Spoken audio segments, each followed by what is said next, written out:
ぐりをたどってもつきません。森の小さなレストラン、空っぽのポケットをまっさぐって忘れた人からたどり着く。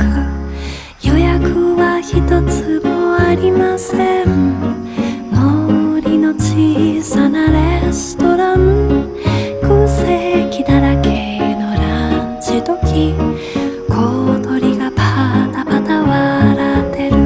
チュルチュンチュンチュンチュンチュンチュルチュン、チュルチュンチュンチュンチュンチュンチュルチュン、チュルチュンチュンチュンチュンチュンチュルチュン、チュルチュンチュンチュンチュンチュンチュルチュン。真っ赤なペンキのトータン屋根、メニューはおすすめそればかり。